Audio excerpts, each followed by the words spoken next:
كلنا فاكرين ان صهيب الرومي رومي، بس هو في الحقيقة ولا رومي ولا بتاع، ده هو عربي خالص عادي جدا.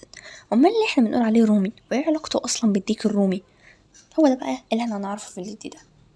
اولا صهيب الرومي مش رومي خالص، ابوه اصلا نميري يعني من قبيلة نمير، وامه تميمية يعني من قبيلة تميم، يعني هو عربي خالص. رغم كده كان لونه ابيض وكان شعره احمر، اه بجد احمر احمر.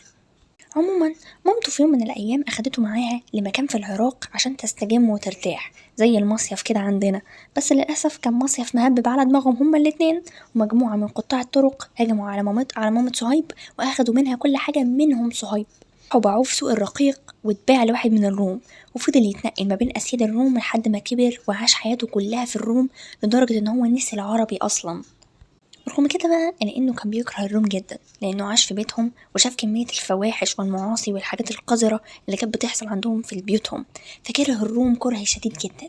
نفسه يخلع من الحوار ده ويروح على بلده الحقيقية، ولكن القشة التي قسمت رأس البعير جت. في شيخ في الكنيسة قال له إن في نبي هيكمل مسيرة سيدنا عيسى وده هيجي في مكة. فراح صهيب على طول عمل الخطة بتاعته وهرب وراح على مكة، وافتكر العربي الحمد لله وعمل لنفسه تجارة وكسب فلوس كتير قوي وبقى غني. ده بقى العرب سموه صهيب الرومي علشان حاجتين: اولا ان هو كان مكسر في العربي، ما كانش بيعرف يتكلم عربي كويس. تاني حاجة كان شعره لونه احمر وكان شكله مش من العرب خالص، حاجة كده كأن خواجة عامل نفسه من اهل البلد. ولكن صهيب منسيش موضوع النبي أبدا، وكان مستني النبي ده يظهر بفارغ الصبر. وسبحان الله في نفس اليوم جاله خبر وهو راجع من رحلة تجارية إن في نبي ظهر في مكة بيدعو لعبادة إله واحد. فراح صهيب سأل فين الراجل ده، قالوا له في دار الأرقم ابن أبي الأرقم، بس أنت لو عايز تروح له خد بالك قوي من قريش، دول لو شافوك مش هيسيبوك أبدا. وفعلا راح صهيب وهو متسلل وخايف من قريش لحسن تشوفه، ودخل دار الأرقم. ولحسن الحظ شاف واحد صاحبه هو عارفه يعني اسمه عمار بن ياسر. فراح صهيب قال له انت ايه اللي جابك هنا؟ فقال له لا انت ايه اللي جابك هنا. فراح صهيب قال له والله انا جيت عشان اسمع هو الراجل ده بيقول ايه. فراح قال له وانا كمان. فصهيب راح قال له طب حلو قوي ندخل انا وانت. وبالفعل دخلوا وعلى طول اسلموا، وفضلوا قاعدين في دار الارقم لحد بالليل، وراحوا متسللين بالليل في الضلمه، بس ساعتها كان جوه قلوبهم نور ينور الدنيا كلها. طبعا صهيب عاش المعاناة بتاعت المسلمين كلها، ولما جت الهجرة للمدينة، قريش ما منعت صهيب من هو يروح يهاجر علشان تعرف تاخد الذهب والفضة اللي كسبه صهيب من التجارة بتاعته. يعني حتى طمعانين في رزق الراجل ده، انتوا ناس غريبة. بس صهيب يسكت؟ لا طبعا، عمل خطة يقدر يهرب بيها. قام وعمل نفسه رايح الحمام. قال ايه طبعا يعني، طبعا ساعتها ما كانش في حمامات، كانوا بيعملوا في الخلاء.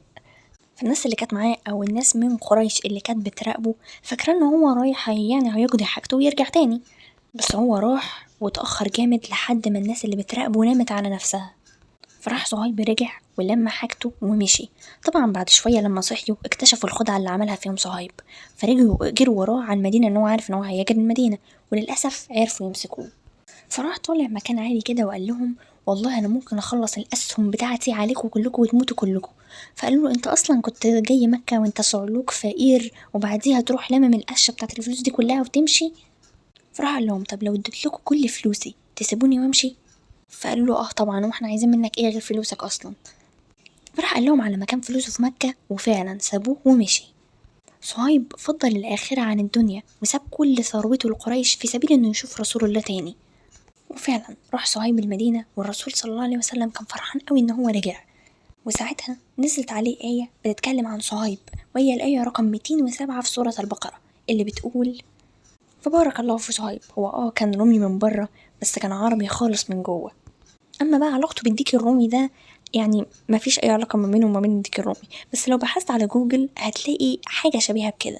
بص هو بحث جوجل بيقول حاجة غريبة جدا، بيقول ان الديك الرومي اتسمى ديك رومي لان العرب كانوا بيقتلوا الروم، فسموه الديك الرومي زي ما الامريكيين بيذبحوا الروم عندهم في عيد الشكر. بص هي حاجة غريبة جدا بس هي لها علاقة بالعرب، يعني ان العرب كانوا بيقتلوا الروم او بيهزموا الروم، فهو سموا الديك ديك رومي. سبحان الله.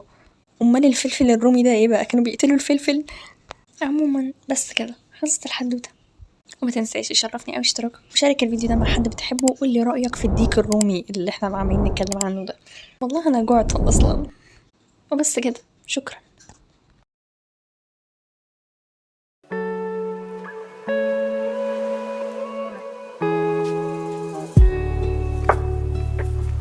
أمال الجبنة الرومي ايه علاقتها بالموضوع؟